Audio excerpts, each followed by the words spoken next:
Mirëmëngjes dashuri, që jemi sërish së bashku në lidhur takime Dita Jonë A2 CNN. Dhe vërtet faleminderit që na jepni privilegjin të jemi në shtëpi tuaj, t'ju bëjmë shoqëri, t'ju informojmë në këtë fillim dite. Mirëmëngjes nga unë. Mirëmëngjes nga unë Aulona Minga. Mirëmëngjes nga unë Blendi Sale, që sot jemi çdo mëngjes me ju nga 7 në 8:45 drejt për drejt nga ABA Center Kryeqytet. Vim tek ju sot me këto tema dhe këta të ftuar. Si çdo mërkurë edhe sot do të jemi në studio bashkë me profesorin Edmond Tupja në rubrikën 5 fjalë. Edhe sot me profesor Tupen do të sjellin tek ju disa prej fjalëve dhe shprehjeve shqipe që rrezikojnë t'ju mbasin për shkak të mospërdorimit. Profesor Tupja do të jetë me ne në orën 8:30 për të vijuar ciklin tonë në mbrojtje të fjalëve dhe shprehjeve shqipe. Sot në program do të flasim edhe për konfliktin politik në të cilin gjendet vendi me njërin ndër përfaqësuesit më të lartë të kampit socialist, zëvendës kryeministri Erion Braçi na bashkohet sot në orën 8 për të folur mbi këtë situatë pa precedent ku njëra palë vijon fushatën ndërsa tjetra kërkon me çdo kusht që të mos ketë zgjedhje pa pjesëmarrjen e opozitës. Do ta pyesim zotin Braçi mbi përgjegjësitë që mazhoranca sheh tek vetja për të shmangur Shqipërisë një konflikt civil që askush nuk e do. A janë shqiptarët mbështetës së suksesit të shqiptarëve të tjerë, apo kemi një defekt brenda vetes, ku xhelozojmë dhe më shumë pra se sa gëzojmë për të ngjashmit tanë që kanë sukses? Kjo pyetje dhe fakti që krenohemi me tolerancën tonë, ndërkohë që nuk e tregojmë aq sa duhet ndaj njëri tjetrit, janë subjekti një eseje të gazetarit Peter Lucas në Boston. Ambasadori Fatos Tarifa na sinjalizoi mbi këtë temë interesante, të cilën duam ta diskutojmë bashkë me të pas pak minutash këtu në Dita Jonë. Kjo zotrin do tjetë edhe tema për të cilën ju pyesim edhe juve përmes Facebookut, ju mund vini në Facebookun A2 CNN, përgjigjeni atje, ndërveprojmë pak bashkë në program sot, a gëzojmë apo xhelozojmë ne shqiptarët për suksesin e njëri tjetrit? Po, dhe në fakt ka shumë shqiptarë të cilët në botë kanë sukses, pam pak më parë dhe në headline kishim zotin Ismail Kadare, shkrimtarin e mirënjohur, kemi të shumë të tjerë, nuk e di, Ermonela Jao për shembull, apo Sajmir Pirgu e të tjerë. Shefa të rëndësishëm kuzhine, më kujtohen ca që gatuajnë mrekullisht. Ka dhe nga ata të cilët ndoshta nuk kanë një profesion që të bujshëm, por që natyrisht kanë sukses në përbot dhe vërtet na bën të ndjehemi krenar që jemi shqiptar. Por sa bëjmë ne tifo për ta, sa i duam vërtet.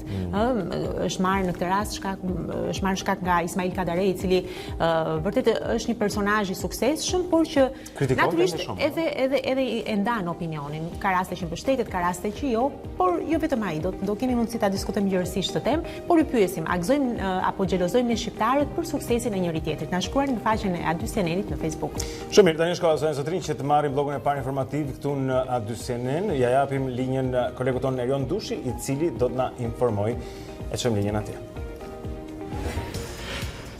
Zonjën dhe zotrin, mirëmëngjes, ju njoh shkurtimisht me disa prej zhvillimeve kryesore të 24 orëve të fundit. Lufta ndaj kanabisit u shpall si e fituar nga qeveria dhe Ministria e Brendshme në vitin 2018, por edhe për gjatë muajve të parë të 2019 rastet e kultivimit janë shqetësuese. Kjo ka vënë në lëvizje të gjitha strukturat, të duke organizuar kontrolle të imtësishme, ku janë goditur në total 14 raste të kultivimit. Pas datës 15 qershor, pritet të nisin edhe monitorimet nga ajri për parcelat me kanabis. Për këtë policia shqiptare do të bashkëpunojë me homologët italian dhe të Guardia di Finanza për rastet e trafikimit. Yasin Avdul, një tjetër i arrestuar për llogaritë e hetimit të famshëm të dosjes 339, kalon qelit e Burgut 7 muaj pasi u prangos nga operacioni Volvo 4. Gjykata për krimet e rënda vendosi të zëvendësojë masën e sigurisë arrest me burg, duke dhënë për të në tetor të 2018 me atë të arrestit shtëpiak. A2 CNN mësoi nga burime zyrtare të krimeve të rënda se zbutja e masës së sigurisë është bërë për shkak të problemeve shëndetësore të Avdulit. Gjermania nuk do të çelë negociatat për Shqipërinë pa kaluar krizën politike. Ky është mesazhi që Lulzim Basha thotë se ka marrë gjatë qëndrimit në Berlin. Kryedemokrati ngul këmbë se zgjidhja e ngërçit politik vjen vetëm me largimin e Edi Ramës, me ndihmën e ndërkombëtarëve dhe ofertës së opozitës për qeveri tranzitore. Kjo do të shmang përplasje civile më 30 qershor ta Basha. Personat e prekur nga tërmetet që goditën të shtunën e kaluar qarkun e Korçës kanë marrë lajmin e mirë se shtëpitë e tyre të dëmtuara do të rindërtohen të gjitha. Përveç rindërtimit, ata do të kompensohen edhe për orendit dhe pajisjet elektroshtëpiake. Ky ka qenë premtimi që ministrja e Mbrojtjes Olta Xhaçka u ka bërë banorëve, duke cituar kryeministrin Rama, ndërsa pritet që në mbledhjen e sotme të qeverisë të akordohet edhe fondi për katës, aktualisht në Floq, në Çadra janë ende 70 banorë, 45 janë sistemuar në shkollën e fshatit, ndërsa 25 të tjerë në një qendër sociale. Lufta e fjalëve mes presidentit amerikan dhe kryebashkiakut të Londrës eklipsoi vizitën e Donald Trump në Britani. Sadi Khan e quajti kreun e shtëpisë së bardhë një djalë posterash për aktivistët e ekstremit të djathtë. Mendoj se është e rëndësishme të kemi marrëdhënie të mira me Shtetet e Bashkuara pasi janë aleati ynë më i madh, por unë isha kundër pritjeve shtetërore të organizuara në nder të tij. Mendoj se duhet të jemi shumë të kujdesshëm që të mos japim përshtypjen se jemi indiferent ndaj gjërave që ka thënë apo bërë Trump gjatë 2 viteve të fundit, që nga ndarja e fëmijëve nga prindërit në kufirin meksikan, përdorimi i retorikës raciste dhe fyese, shkëputja nga marrëveshja e klimës e deri tek frenimi i progresit për të drejtat e komunitetit LGBT. Jam i shqetësuar nga fakti se lëvizjet ekstremiste rreth botës e shohin atë si një djalë posterash. Kaq për momentin. Bashkë mirupafshim pas 30 minutash. Shumë mirë, morëm dhe këtë informacionet para, do të kemi mundësi të lidhemi me Erionin edhe më vonë për të informuar. Shumë kësheri midis Donald Trumpit dhe Sadi Khanit dhe djalit të posterave, në shembullit për ekstremistët, por shumë interesante. Ky president që ndërkohë që shkonte për këtë, dhe e di çfarë ishte tjetër interesante, që në asnjë rast presidenti i Shtetit Bashkuar të Amerikës kur ka vizituar Britaninë e Madhe nuk ka marrë kaq shumë njerëz me vete. Ka të bijën, të birin, ka nipër mbesa, nuk e di, duket se beshin 27 Trump. Janë të tërë, është një paket të tërë, sa herë që lëvizin dhe pastaj këtu vlen për të diskutuar dhe për le të themi ndikimin që ka vajza e tij në politikbërjen e presidentit të Amerikës, e cila me sa duket mund të themi që ka marrë fuqinë edhe shumë simpati. Ke shumë simpati? Po. Mirë, dakor. Po bashkëshortja e Trumpit ku do ta çojnë? Nuk, ajo s'është fare në planetin e po, kam fjalën që Ivanka është tjetër gjë. Mirë, do ta diskutojmë këtë pjesë kur pim kafe mbas emisionit. Dakor, mirë. Tani është momenti të marrim tjetër informacion të rëndësishëm, është Moti i cili si do jetë edhe sot. Shikojmë, Tanja. Mirëmëngjes Olona, mirëmëngjes Blendi, mirëmëngjes shikues të A2 në fakt edhe sot nuk është se presim shumë ndryshime nga një ditë më parë, pasi pjesa më e madhe e ditës, deri nga orët e pasdites, territori do të dominohet nga kthjellime dhe vranësira të herpashershme, por mundësitë për shi janë thuajse 0 dhe shfaqen vetëm shumë pak në zonat lindore, ndërkohë sërish pas mesditës, pra rreth orës së 2 pas mesditës dhe në vijim deri në mbrëmje kemi zhvillim të vranësirave në të gjithë territorin shqiptar, ndërkohë vranësirat do të jenë më të dëndura në zonat lindore, aty ku pritet sërish të kemi rrebesha të shkurtra të shiut, kryesisht në Verilindje dhe në Juglindje, por nuk përjashtohet edhe mundësia që të kemi rrebesha të shkurtra edhe në zonën Pogadeci Elbasan dhe diçka më lart Librazhdi, Peshkopia, Burreli. Theksoj që janë rrebeshe afat shkurtra, pa jo më shumë se 20-30 minuta, por duke qenë se kemi një rritje të temperaturës gjatë ditës së sotme, këto rrebeshe mund të shoqërohen dhe me sekonda me stuhi breshëri. Për sa i përket vlerave termike, ka patur sërish edhe mëngjesin e sotëm një rritje të lehtë të vlerave termike në të gjithë territorin shqiptar. Vlerat më të ulta në zonat malore kanë shënuar 7,6 gradë sot gjatë mëngjesit. Ndërkohë kemi një rritje dhe në zonat ultërësirës ku kemi nga 10 deri në 16 gradë Celsius, me zita e sotme sërish pritet të ketë një rritje me 1 apo 2 gradë, kjo në të gjithë territorin. Më ndjeshme rritja është në zonat jugperëndimore ku presim dhe maksimumin mbi 26 gradë Celsius, ndërkohë ngjitemi në 21 apo 22 gradë Celsius dhe në zonat malore. Kjo rreth orës 13 të mesditës, pasi pas orës 13 presim fuqizim të vranësirave dhe më pas shira dhe do thonë rritja e temperaturës pas rënjës së shirave nuk është se është e mundur të paktën për zonat malore. Ky është informacioni për territorin shqiptar për ditën e sotme. Shumë mirë, faleminderit Tanja. Dakord. Faleminderit Tanja, ku dëgjojmë pra edhe Motin për ditën sot në Zonën Zotrim. Mirë, tani është momenti të jemi një vështrim në këtë datë histori. Po, do të shikojmë Zonën Zotrim datën 5 qershor ndër vite e shekuj, do të kthehemi pas në kohë e të shohim çfarë ngjarjesh kanë qenë të shënuara. Kjo quhet kjo datë në histori dhe ja ku vjen. 1832 fillon kryengritja e studentëve në Paris. 1849 Danimarka bëhet monarki kushtetuese me nënshkrimin e kushtetutës së re. 1898 lindi stilisti italian Salvatore Ferragamo. Ai themeloi shtëpinë e modës që mban emrin e tij. 1968 Robert Kennedy u qellua dhe u plagos për vdekje në Los Angeles. Ai u qellua menjëherë pas fjalimit para punonjësve të fushatës elektorale, pas fitores në zgjedhjet paraprake për president të Partisë Demokratike në Kaliforni. 1947, 2 vjet pas përfundimit të luftës së dytë botërore, sekretari amerikan i shtetit, George Marshall, paraqiti një plan për rimëkëmbjen ekonomike të Evropës. 1959, betohet qeveria e parë e Singaporit. 2003, një valë e madhe nxehtësie arrin Pakistanin dhe Indin, ku temperaturat kalojnë mbi 50 gradë Celsius. 2004, u nda nga jeta në Kaliforni Ronald Reagan, i cili shërbeu si presidenti i 40 Shteteve të Bashkuara nga viti 81 deri në vitin 89. 2006, Malizi shpall pavarësinë ndaj Bashkimit Shtetëror Serbi-Malizi. 5 qershori është dita botërore e mjedisit.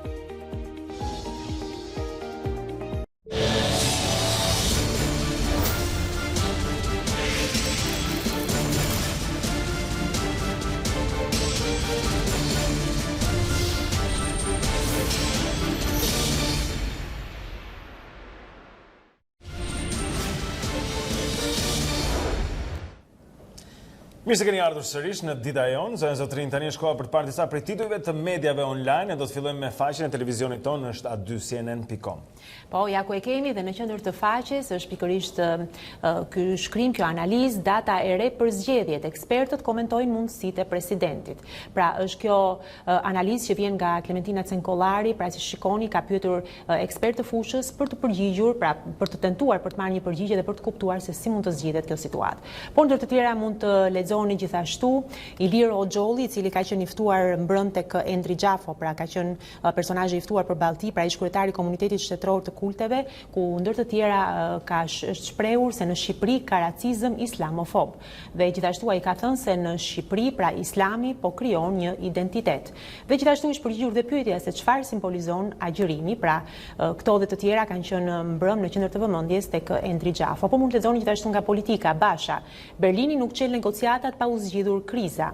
Dhe britanikët tallen me Trump, presidenti si një bebe në pelena dhe i ulur në tualet, pra me sa duket është ironizuar presidenti Trump, i cili viziton pra këto ditë edhe Britaninë e Madhe. Por mund të lexoni gjithashtu një tjetër vëzhgim, kultivimi i narkotikëve reaktivizohet në 6 qarqe. Pra është gazetari Julian Kasapi i cili ka sjell këtë vëzhgim, mund ta shikoni dhe ta lexoni të plot. Ndërkohë gjithashtu atentati në Vlorë i sajuar, arrestohet viktima në thonjza dhe bashkëpunëtori. Dhe natyrisht preket edhe festa e djeshme, besimtarët kremtojnë Fitër Bajramin, sheshi Skënderbej mbushet plot, është shoqëruar pra ky lajm edhe me fotot që tregon sheshin Skënderbej i mbushur pra nga besimtarët të cilët kremtuan këtë festë të rëndësishme. Por ne ecim më tej me të tjera media online. Shumë mirë, do të shkojmë tek Panorama tani zonë zotrin, shikojmë disa prej tyre kryesor që Panorama ka për ne në këto momente. Është Lulzim Basha i cili citohet i pari, duhet të them, Rruga e Arbërit dhe Milot Ballrem. Basha denoncon Rama dha mbi 500 milion euro koncesion për daj e Nipra, ka qenë kreu i Partisë Demokratike Lulzim Basha që ka bërë këtë deklaratë në Gjermani. Peshkatarët gjejnë në det trupin e një gruaje, policia jep detajet e para lidhur me këtë ngjarje, pra më mësoni më shumë, ka ndodhur në zonën e Libofshës në Fier. Ky pra gjetja e një personi të mbytur. Ngjarja e dhimbshme e mitura rrëfen tmerrin e përdhunimit në Kotec nga një i moshuar, të cilin drejtësia e fal. Kjo ka qenë pjesë pra e një po themi teme investigative në emisionin Stop. Gjithashtu lexojmë hapa vetëm rubinetin e ujit, shqiptari kërkon liri në gjykatë për plantacionin me kanabis. Çfarë thon hetuesit për të mësuar më shumë mbi këtë, pra ju ftojmë tek Panorama. Ndërkohë Rama e Basha qesharak, ateist që bëjnë predikuesin, është Mustafa Nano që i bën këtë deklarata, pra ai e quan estrad, vendosen në situata qesharake dhe butaforike për votat e komuniteteve të besimtarëve. Si mund të bëhen nul zgjedhjet e 30 qershorit, Fevziu dhe Balla përplasen për zgjidhjen e krizës, është e paprecedent, është njëri nga deklaratat pra e kësaj përballje midis dy gazetarëve. Gazetari i Bild paralajmëron publikimin e 6 përgjimeve për blerjen e votave në Durrës dhe në Shijak. Ja se çfarë shkruan ai paraprakisht, Dhe e fundi që do të lexojmë nga Panorama, nëse nuk shtyhen zgjedhjet, mund të ketë edhe viktima. Deputeti i ri në thonjza paralajmëron politikën, presidenti të ndërhyj, dhe ka qenë kjo një deklaratë pra e deputetit të ri në thonjza, Lefter Maliqi. Mirë, ecim më tej ndërkohë dhe shikojmë një tjetër media online këtë mëngjes dhe jemi tek Mapo dhe titullit kryesor të saj. Palmer, Shtetet e Bashkuara të Amerikës nuk vendos vija të kuqe për dialogun Kosovë-Serbi. Rënqese përdhunoi 10 vjeçaren ja si shpëtoi burgut i moshuari.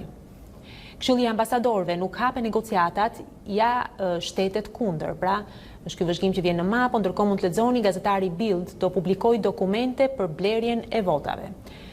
Mund të lexoni këtë mëngjes tek Mapo, një unim me djaloshin me flok blu që shkatroi politikën gjermane. Ndër të tjera, balla në Gjermani, takime me deputet të koalicionit qeveritar. Basha i përgjigjet për herë të parë për 7 letrat e Ramës. Ndërkohë mund të lexoni edhe të tjera vëzhgime që vijnë tek Mapo këtë mëngjes, për shembull Haradinaj Merkel të njëjtën në Berlin. Mund të lexoni gjithashtu pra balla në Gjermani, takime me deputet të koalicionit qeveritar dhe mund të lexoni ndër të tjera, pra hidhet nga kati i dytë i shtëpisë i moshuari në gjendje të rëndë, apo gjendet i vdekur një burr 45 vjeçar në Fier, apo studimi dobit e ushtrimeve aerobike për trurin dhe zemrën, pra duket që ka një panoram të gjerë të gjithçkaje në Mapo, duke filluar nga politika dhe jo vetëm, pra mund të klikoni dhe të informoheni, ka gjithçka me sa duket. Ecim më tej. Mirë, do shkojmë tutje me një tjetër të përditshme zotrin shqiptarja.com, Artan Hoxha. Protestuesit i drejtuan fishek zjarrët si gryk topi, dhunën e kërkojnë organizatorët. Është kapur njëri nga protestuesit cilët plagosën Ymer dhe Erion Çelën, atë e birë, siç i pam në atë videot publikuar 2 ditë më parë edhe nga ministri Leshaj. Ndërkohë gazetari Artan Hoxha ka folur për përdorimin e fishek zjarrëve për të bërë qitje praktikisht mbi policinë para parlamentit. Vapa deh shoferët, eksperti, pse shtohen aksidentet në verë, shqiptarët nuk din të ecin në rrethotullim, është një intervistë pra me njërin nga ekspertët e qarkullimit i cili shpjegon më së miri sepse shqiptarët nuk din të ecin realisht në rrethotullime dhe bëjnë atë mbrapsht. Jeta në karrige me rrota pas aksidentit në nebi në mes të rrugës kanë vetëm njëra tjetrën dhe asnjë forcë për ndryshim, pra është një tjetër reportazh që mund të lexoni tek shqiptarja.com. NSI bëhet pishman, ish ministri i drejtësisë, e humbëm atë. Për një moment ish ministri edhe një tjetër, ish ministri i drejtësisë, pra opozita të hyjë në zgjedhje, Rama duhet mundur në pushtet. Ka qenë Ylli Manjani që me sa duket ka një qasje diçka të re pra në komentin e tij të fundit. Gjithashtu lexojmë kapet grupi i kokainës në Itali, në pranga edhe 7 shqiptar dhe një grua krenar për drogën që shesin pra me sa duket për shkak të cilësisë që ata ofronin. Kapet njëri nga protestuesit që plagosi ish bodyguardin e Berishës dhe djalin e tij momenti kur goditet me pateric, është treguar gjithashtu pra përmes një video dhe fotoje. Ndërkohë Carlo Bolino, botuesi shqiptarja.com, një natë dhune dhe gënjeshtra që shkatron kauzën e opozitës, është opinioni i tij. Ne ecim më tej, lexojmë të tjera media dhe të tjerë titull në këtë moment. Po ecim më tej, ndërkohë dhe jemi tek Java News dhe titulli kryesor të saj. Ja si bëhet funksionale gjykata e lartë, formula e Euralius mund të jetë zgjidhja. Basha kërcënon Leshajn, e nisim me ministrin e brendshëm dhe vazhdojmë me kryeministrin. Balla në Gjermani, reforma në drejtësi, investim direkt i qeverisë Merkel dhe i Shteteve të Bashkuara të Amerikës. Foto, kush janë agresorë që sulmuan me shufra hekuri ish bodyguardin e Berishës dhe djalin e tij. U kundërpërgjigj me armë arrestohet Inez Hajrulla, shënjestra e atentatit në Lungomare. Sa juan atentati në Vlorë, arrestohen shënjestra dhe shoku i tij. Policia e realizuan vetë ngjarjen. Dhunoi ish shoqëruesin e Berishës dhe të birin, arrestohet protestuesi i Partisë Demokratike. Por mund të lexoni gjithashtu dhe opinionet që vinë në Java News këtë mëngjes, për shembull nga Alfred Peza, Lulzim Basha ose modeli i intervistës së një lideri në hall, apo nga Merobaze, e vetmja gjë e qartë është paqartësia e Bashës. Gjithashtu sërish nga Merobaze, pra gënjeshtrat gjermane të Lulzim Bashës, ka qenë një opinion ky i publikuar që dje. Ndërkohë mund të lexoni edhe nga Artur Ajazi, ti nuk je sovrani Lulzim. Pra këto dhe të tjera vëzhgime vinë në faqen online të Java News këtë mëngjes, mund t'i klikoni dhe të lexoni më tepër. Mirë, do të ecim tutje zotrin, shikojmë të tjerë tituj. Monitor ka në qendër të vet ekonominë dhe fokusi pra është pikërisht aty. Punë kërkuesit shqiptar janë mbi 35 vjeç, më të rinjt preferojnë e humbëm atë megjithatë Eurostat, Shqipëria dhe Kosova të fundit. Okej, këto po kalojnë. Hekur Nikeli gati të aktivizohet miniera. Mirë, atëherë është pamundur sepse këto nuk ndalojnë për ditën e sotme. Mos deklarimi të ardhurave ILDKPI 5 milion lekë gjoba për zyrtarët midis janarit dhe prillit. Gjithashtu lexojmë hapet plotësisht autostrada Tiranë-Elbasan, bëhet i mundur kalimi i mjeteve pa devijime. Ndërkohë, korridori jugor i gazit shton fondet, jasa do të përfitojnë TAP dhe TANAP deri në 2020, është tjetër titull tek Monitor. Gjithashtu lexojmë tatimet si të kreditoni TVSH-n për blerjen e një autoveture dhe e fundit që lexojmë këtu, shqiptarët më të paditurit e Evropës me normën më të ulët të mësuarit gjatë jetës, është një titull gjithashtu interesant, pra i cili bazohet në statistikat e Instat i botuar tek Monitor. Mirë, vazhdojmë të klikojmë në një tjetër media online këtë mëngjes për të parë edhe titujt kryesor. Shkojmë në Kosovë tani, është koha.net që do të jetë në qendër të vëmendjes, kundër të tjera palmer, nuk vendosim afate, por dialogu duhet të vazhdojë urgjentisht. Në QKUK, pacientët detyrohen të blejnë edhe shampon për duar e letër higjienike. Gjini, opozita se ka seriozisht mocionin për rëzimin e qeverisë. Haradinaj e çon mandatin në fund. Mund të lexoni gjithashtu mbi 3.3 miliard euro mall i importuar në Kosovë. Koloneli Amerikan thotë se situata e sigurisë është e mirë, por duhet të ketë zgjidhje politike mes Kosovës dhe Serbisë. Dhe Jankovici, pra shkalem në sport, i Malit të Zi, Kosova është ekip serioz, nuk është tragedi nëse sfitojmë, pra këto dhe të tjera mund t'i gjeni duke klikuar këtë mëngjes në faqen online të koha.net dhe për të kuptuar më shumë se çfarë ndodh në Kosovë. Shumë mirë, do shkojmë edhe tek cnn.com, vetëm për një moment zotërin hedhim një sy në këtë faqe nëse shohim titullin kryesor atje. Kemi zotin Trump, pra, i cili ka është çështja ashtu që Shtetet Bashkuara të Amerikës janë në një konflikt tani me Meksikën, pra, dhe ka një rebelim brenda republikanëve lidhur me tarifat që Trump ka vendosur që të aplikojnë mbi shtetin fqinj jugor të Shteteve të Bashkuara të Amerikës. Gjithashtu lexojmë se një luftarakët, si thua, avionët luftarak rus kanë interceptuar një avion amerikan 3 herë brenda 3 orëve. E gjithashtu lexojmë një histori shumë të trisht për një djalosh 12 vjeçar i cili është lënë të vdes nga uria i lidhur me zinxhir dhe mbante gjithashtu qenin pra në një bodrum të tij dhe ka humbur jetën. Për ata që janë të interesuar nga mjekësia, ka një studim të ri, fatkeqësisht pula po aq e keqe për kolesterolin sa mishi i viçit. Janë duke thënë në këto momente shkencëtarët dhe keni gjithashtu 24, nëse mund të klikojmë atje në qendër. Këto janë gjërat e bukura që cnn.com ofron, por janë 24 ndër panoramat më interesante të botës. Për shembull, kjo është në Mbretërinë e Bashkuar, ajo që kaluam, ndërsa kjo ndodhet në Turqi, po është një tjetër kjo në Irlandën e Veriut, po shikosh tash shkëmbin duken si të vendosur me dorë atje në ato forma. Gjithashtu kemi Zelandën e Re me këta gur si rrumbullak, po janë aq rrumbullak si Zara, të gjigant, dhe në Belize, pastaj mund të shikosh të sy blu, realisht i jashtëzakonshëm në mënyrën se si duket nga qielli. Po shikosh më tutje pastaj keni edhe këta, kjo quhet Canos Cristales, ndodhet në Kolumbi, është lumi me 5 ngjyra quhet, për shkak të një dukurie mjaft veçantë që ndodh atje ku uji ndryshon ngjyrë dhe kolor në varësi të mineraleve dhe shtratit të vet lumit që ndryshon me kalimin e rrjedhës së tij. Kjo nga Namibia është gjithashtu ajo që quhet lugina e vdekjes, por që krijon një panoramë të jashtëzakonshme me blun e theksur të qiellit dhe portokallin atje.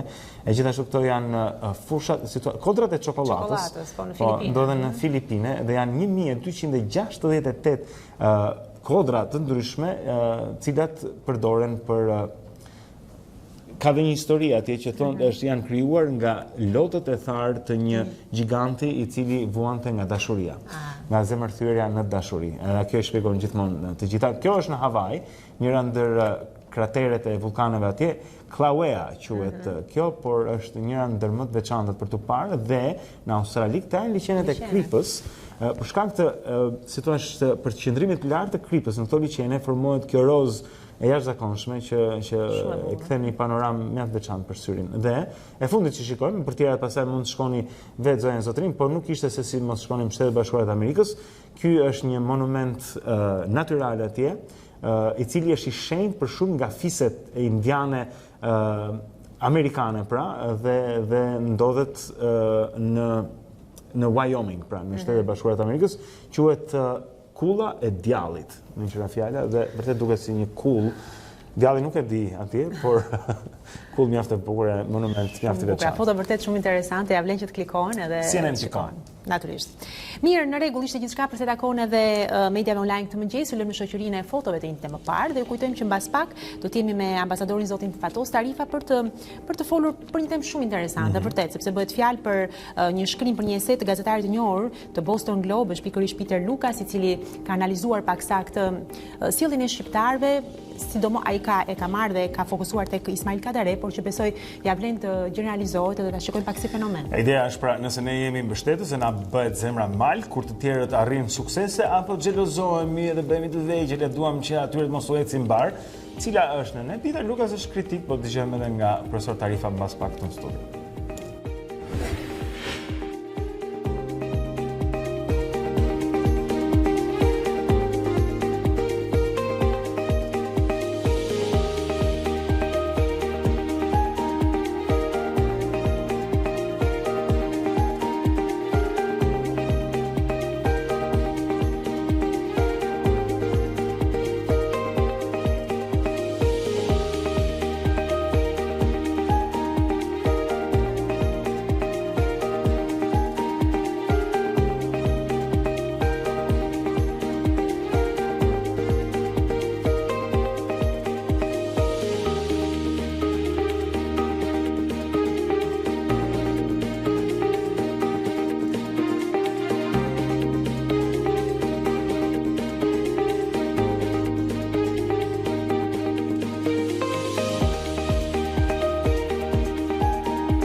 Pra jemi sërish në studio për të folur pikërisht atë që ta vendosim si temë në ditës sot apo jo. Po, është tema e ditës sot. Nëse vërtet ne xhelozojmë apo gëzohemi kur shqiptarët janë të ngjashmi talet, themi kështu, kanë sukses dhe nëse ne kjo na bën të ndihemi mirë apo na bën të ndihemi keq, le të themi. E kemi edhe këtë pyetje në Facebook, në fakt le të lexojmë disa për tyre përpara se të prezantojmë të ftuarin ton.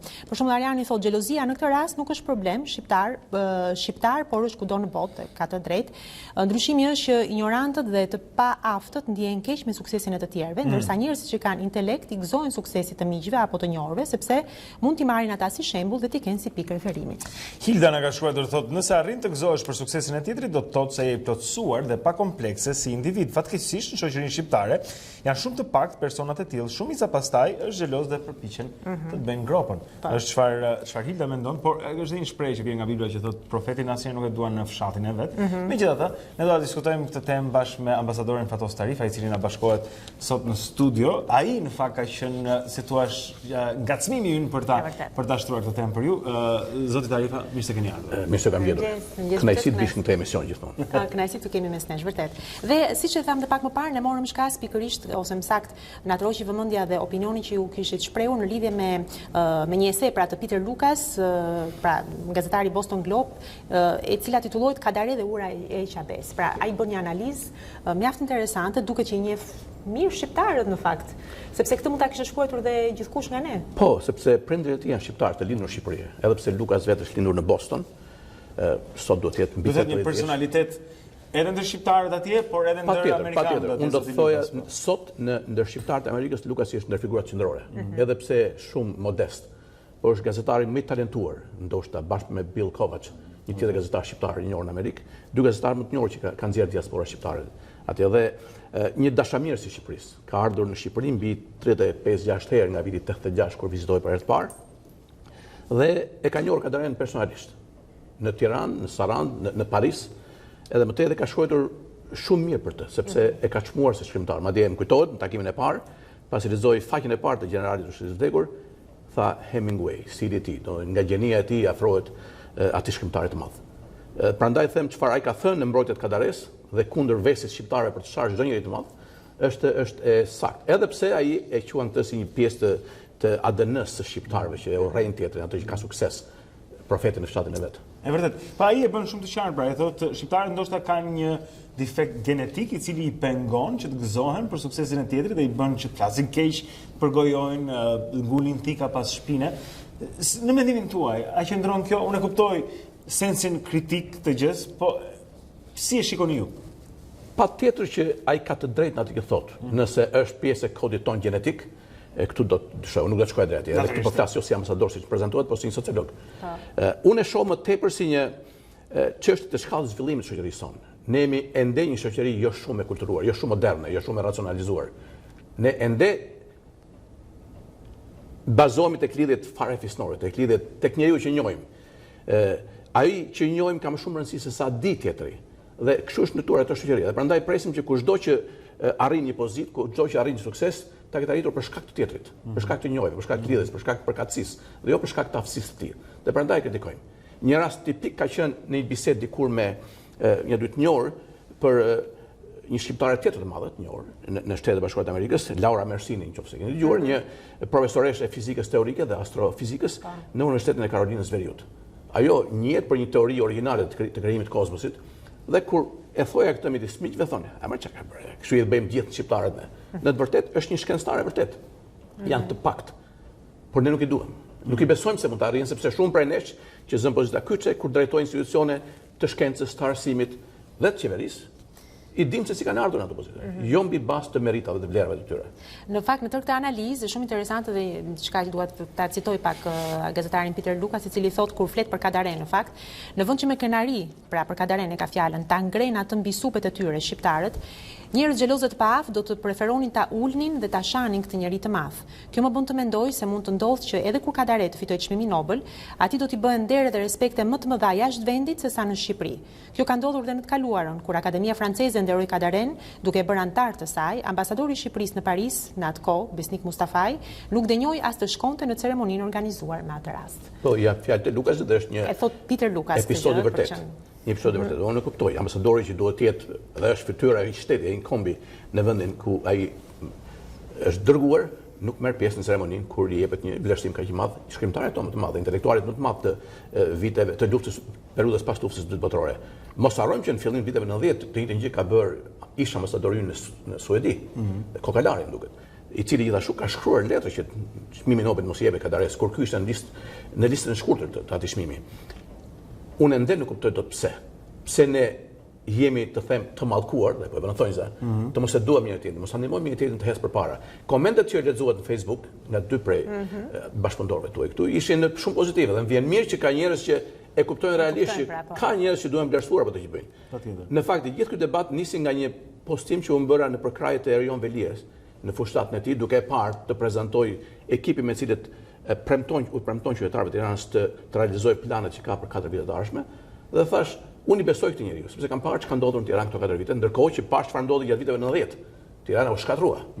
Dhe ditë të them, pa pasur frikën se do më paragjikojnë si një përkrah socialist, se të vetmet periudha kur Tirana ka ndryshuar në këto 30 vite e fundit kanë qenë kur në krye të bashkisë së saj ka qenë një kryetar socialist. 2 mandate e parë të Edi Ramës dhe mandati i Erion Veliet. Dhe menjëherë njerëzit filluan të shkruajnë. Disa e mbështesin, shumica e mbështesin. Fatmirësisht tjerë thoshin, po çka ka bërë me parat tona e ka bërë, me taksat tona e ka bërë. Besoj që këtu miksohet, pastaj nuk është thjesht xhelozi. Sikur kryetarët e bashkive duhet të bëjnë këto gjëra për qytetin me parat e tyre, me parat e taksave, si kudo në botë. Dhe pastaj ndahen, dhe ndarja është qartësisht politike, por mund të jetë dhe kulturore. Pra ju shihni një lloj nihilizmi, po themi në qasjen tonë, sepse mua e disha më përshtypje dhe më erdhi në mend tani që nga njëra anë, dhe është e vërtet, që ne shumë njerëz cilët kanë arritur dhe nderohen në botë, I kritikojmë dhe ndonjëherë dëgjojmë që cilësia e kritikës është shumë e dobët, krahasuar me cilësinë e talentit që ata shpalosin, po nga ana tjetër ne duam të bëjmë shqiptar, edhe ata që janë shqiptar. Al Pacino ka qenë shqiptar, Aleksandri Madh Vëmbas ka qenë shqiptar, nëna e George Washingtonit, nëna e George Washingtonit, gjyshja Einsteini ka qenë në Shqipëri. E Mark Zuckerbergut të Facebookut gjithashtu kishte ardhur në Kosovë dhe njerëzit gëzojnë për të shqiptarizuar ata që janë. Tingëllon si një patologji që me dyshime se nuk mund të arrijmë dot shumë, besojmë se të tjerët kanë arritur ato për ne dhe janë si ne. Unë do të thoja përsëri që ne kemi arritur një shkallë zhvillimi të caktuar, por ne nuk kemi ende një monument për poetin tonë kombëtar në Infrashëri. Nuk ka një monument. Ka një bust të vogël edhe në fshatin e tij, por çdo komb modern I ngre në pjedestal poetët e mëdhenj kombëtar. Në Vjenë kushdo që ka shkuar ka parë një monument të madh të Goethes, një perëndi e vërtetë. Mickiewicz ka monumente të mëdha. Kudo Voltaire Pra e thonë njerëz të mendimit dhe të artit dhe kontributit. Të mendimit dhe të artit. Një kombe bën mendimtarët. Njerëzit punojnë, e ndërtojnë kombin, por idet I japin, ne kemi pasur një lëvizje rilindje të shkëlqyer letrare. Arsike. Ka rilindës të tanë që nuk e dim varret ku I kanë, ose s'kan varre akoma. Pra ne vetë nuk I çmojmë vlerat tona kombëtare. Dhe ne e lëm këtë vend. Në vend përpiqemi të punojmë, të qëndrojmë. Ne shohim veten tonë të përkohshëm në vendin tonë dhe emigrant kudo. Mua vjen çudi, përsëri, për shkak se kjo shoqëri dhe këtu ngul këmbë si një sociolog. Ende nuk ka arritur një shkallë caktuar racionalizimi. Racionalizimi I shoqërisë do të thotë rregull, do të thotë hierarki vlerash, dhe ne pak njerëz shohim të zënë pozita drejtuese dhe menaxhuese shoqëri për shkak të vlerave që kanë. Ata katapultohen në politikë, në poste drejtuese, dhe ne këtë e shohim si një gjë të natyrshme. Prandaj edhe arritjet e tjetrit, suksese e tjetrit I marrin me dyshim. Nuk I takon, nuk e meriton, e kanë vënë, e kanë caktuar, sepse është djali Filanit vajzë. Ne ende shohim I kujtje. Bota nuk sheh I kujtje fare. Kjo pastaj është megjithatë do thotë tjetra që kur na vlerësojnë pastaj tuajt, kur tuajt ngre në piedestal një artist shqiptar, dikë nga Shqipëria që ka një arritje të saktuar, atëherë ne e shikojmë me një sy tjetër atë. Po edhe themi që se kanë paguar. Është paguar të flasë si I tillë. Madje edhe për gazetarët objektiv perëndimor, kur thon diçka të mirë për njërin apo tjetrin palë, janë të paguar. Kjo është bërë një pjesë e mentalitet e mendësisë sonë. Duhet të ndryshojmë këtë mendësi dhe prandaj përballë pyetjes se është ky një fatalitet apo jo. Unë them jo. Një brez I ri, I rritur ndryshe, I edukuar ndryshe, duhet do të rritet ndryshe, të krijojë Shqipëri të re. A shikoni ju, sepse ju jeni në kontakt edhe me auditorët, jeni në kontakt me të rinjt, ajo çfarë përmendet këtu, disa njerëz mund ta komentonin si janë edhe, po themi, mbetje të njeriu të ri socialist, ishte një kohë kur njerëzit spiononin, kur njerëzit merreshin me letra anonime gjithkohë, ose ishte ai sistemi I tillë. A janë të rinjt apo ndryshojnë? A janë më të hapur, më konfident në veten e tyre, më pranues, po themi, të tjetrit? Pyetje me shumë vend. Besoj do thoya se Noli dhe Konica kanë folur për natyrën e shqiptarit si e tillë. Edhe para socializmit, po. Sepse ekzistonte komunizmi dhe si ide. Kështu që ndoshta të rinj tan, atyre që ne u japim mësim janë 20 vjeçar, 22 vjeçar, kanë lindur shumë pas përmbysjes së regjimit të vjetër. Një pjesë e tyre janë të shqiruar. Janë të shqiruar nga ky mentalitet. Kanë një detare dhe shohin përpara, nuk shohin pas. Unë gjithmonë kam menduar se po të mbash vështrimin pas, s'do të thotë se duhet mbajtur ai vështrim pas. Nuk do të thotë se nëse ai largon vështrimin nga galuara do të përshritet e galuara. Nuk besoj. Historia nuk e përshrit kur vetveten në të njëjtën formë. Por mbajtja e vështrimit gjithmonë pas, pa parë se do të ndodhë përpara, do thotë të qëndrosh në një burg të skaluarës, e të mos I bësh vend vetes dhe shoqërisë të ëndrrën të ardhmen. Të rinjt tanë kuptojnë, janë shumë pragmatik. Për të s'kanë më vlerë ideologjia si e tillë. Ajo është e vdekur për ta. Ka vlerë pragmatizmi profesional, ka vlerë pragmatizmi shoqëror. Edhe bazat me cilët krijohet shoqëria e tyre apo bëjnë planet e së ardhmes nuk janë ato që kemi bërë, kë njohun. Ata mendojnë çfarë duhet bëj që ta siguroj një vend të mirë pune, një vend të paguar mirë. Jo kë do të njoh, kë një I mat. Këto në një masë të madhe në shoqërinë moderne dhe teknologjike në cilën ne sot jetojmë kanë marrë fund. Po prap mentaliteti e njerëzve mbetet. Dhe mbetemi një shoqëri e nder rurale. Pavarësisht se Tirana është 1 milion, pavarësisht se 80% e popullsisë jeton në qytete, mundësia e banorëve të qyteteve zvetan janë përsëri është një mundësi fshatare, do thoya. Edhe ajo është gjithë. Natyrisht ka shumë për të folur dhe për të diskutuar edhe për të kuptuar, natyrisht sepse ne shqiptarët kanë ndonjëherë jemi edhe vetë armezi arrim të kuptojmë dhe të deshifrojmë veten tonë shpeshherë.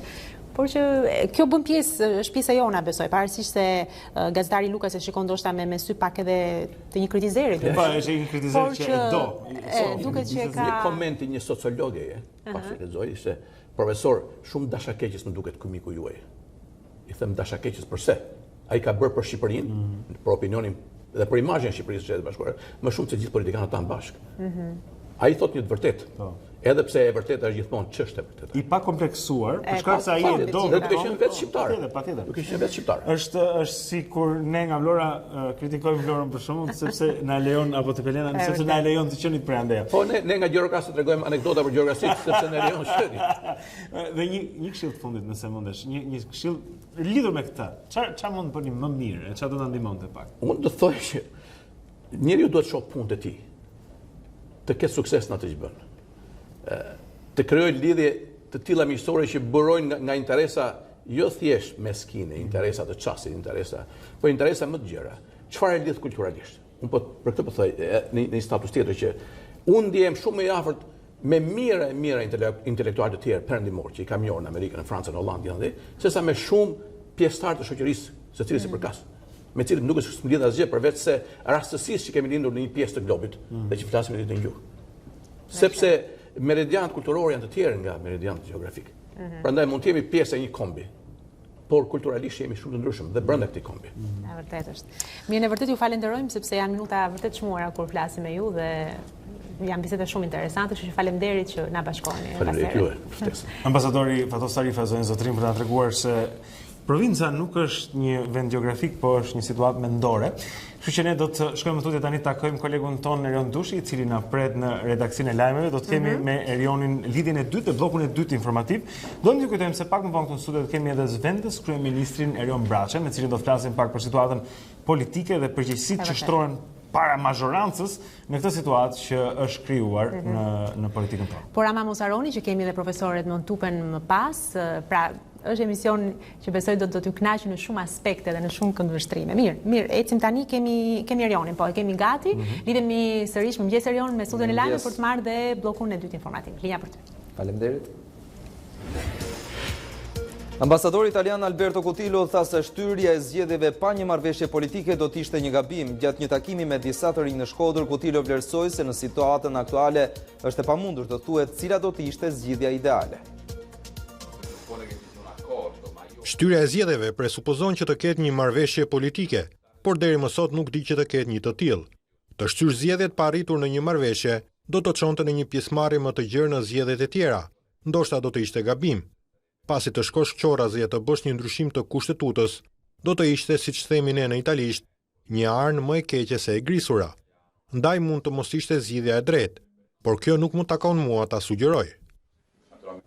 Gjykata për krime të rënda ka refuzuar kërkesën për lirim nga qelia të Roland Hysit, gjyqtari të Fierit, akuzuar për korrupsion. Hysi po hetohet në masën e sigurisë arrest me burg nga janari i këtij viti.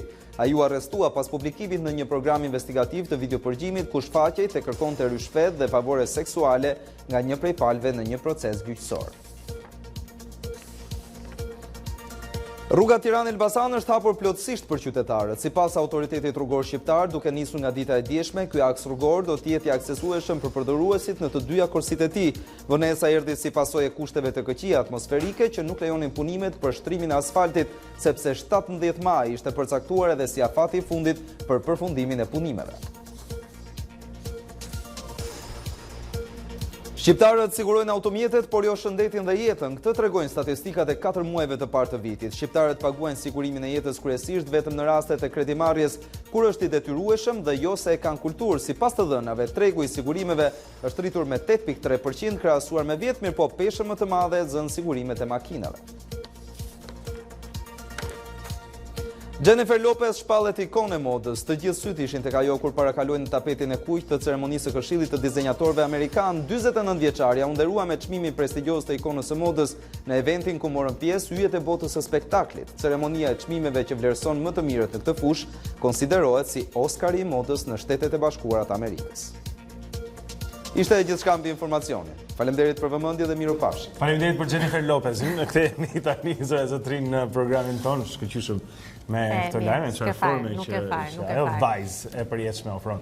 Mirë, ne do të shkojmë tutje zotrin tani të marrim vesh se si do të jetë monti sot, jo vetëm mbi territorin tonë, por edhe për rajonin e Ballkanit, dhe më kontinentin evropian. Tanja Porja çdo mëngjes na ndihmon me këtë informacion. Tanja, fjala për ty. Po, në fakt para se të kalojmë tek tabloja kontinentale, në 7:30 është gjeneruar informacion i ri për territorin shqiptar dhe kemi një zhvillim të një varancire lokale pikërisht në shtrirje nga Lezhë deri poshtë në Fier, duke përfshirë qytetin e Tiranës, dhe është rritur mundësia për të patur një shija të përkohshëm dhe afat shkurtër, por jo sasi të konsiderueshme, kjo deri në orën 12 apo 1 të drekës, ndërkohë qëndron informacioni për pjesën tjetër të territorit që zonat lindore mbeten të rrezikuara gjatë pjesës së dytë të ditës nga rrebesha afat shkurtra shiu.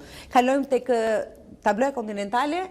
Kemi një sistem të fuqishëm vranësirash në zonat perëndimore të Europës, ku ka shira të dobët dhe kryesisht mesatar, ndërkohë kemi Francën dhe Gjermaninë perëndimore, ku kemi shira me intensitet të lartë, dhe pjesërisht Belgjika dhe Luksemburgu, ndërkohë vijon Europa juglindore me vranësira të shpeshta dhe shira më të pakët, ku përfshi dhe pjesa lindore e territorit shqiptar, më pak vranësira dhe reshje kemi në zonat lindore të Europës.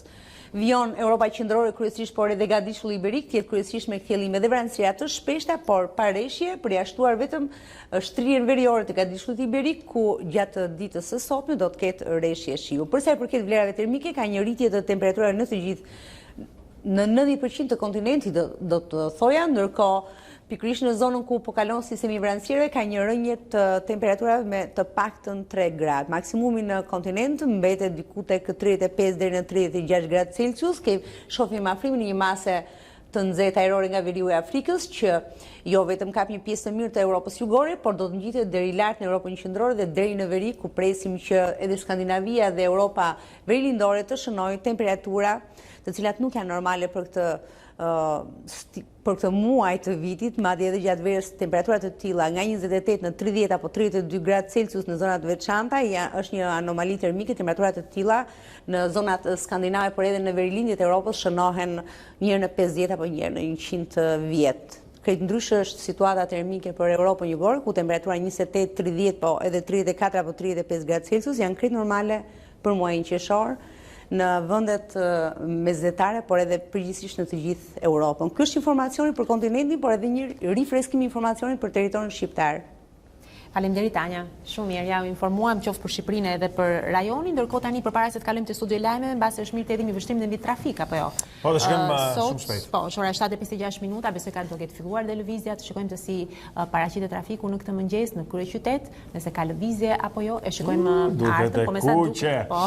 Duket e kuqe zonën zotrin Tirana në këto momente, të gjitha ankset janë pothuajse të ndalur, po shikoni kuqja simbolizon pritje të gjata në trafik. Vishnja që mund të dalloni në disa prej rrugëve është akoma me zënë dhe akoma me vështirë. Nëse shikojmë në të majtë sipër të ekranit, është hyrja e Tiranës pra përmes rrethrodullimit të Shqiponjës, ka vonesa atje. Rruga Teodor Keko, Zhunaza e re, është ngadalë, sidomos në dalje. Pra nëse të provoni të dilni nga Tirana, nga kjo rrugë në këto momente duhet të planifikoni se ka pritje. Rruga Dritan Hoxha, hyrja nga Lapraka, ka vonesa në të dy krahët për shkak të semaforëve. Shikojmë që ka ngjeshje edhe tek rrethrotullimi i Zogut të Zi.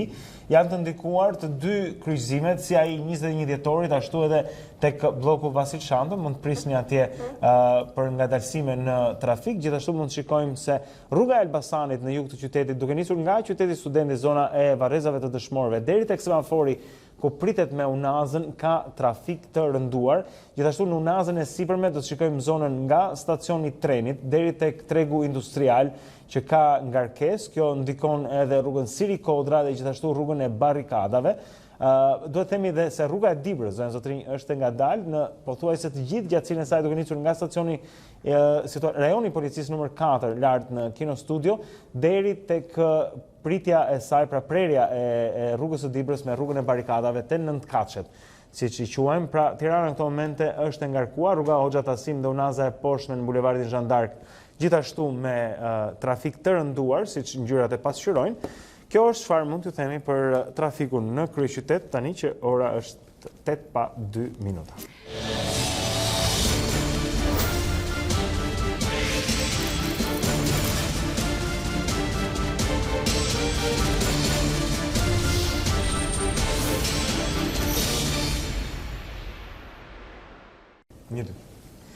Kthehemi edhe një herë këtu në Dita Jonë Zotrin Zotrin, tani bashkë me zëvendës kryeministrin Erion Braçi, i cili na bashkohet sot në studio, të flasim pak për pjesën që i takon mazhorancës të luajnë në këtë tango politike, po e quajmë tani muzika ka ndaluar. E kemi thënë loj shau, tango, i kemi bërë për krahasimet e mundshme, por gjithsesi situata është kjo që është dhe që ne përjetojmë për ditë.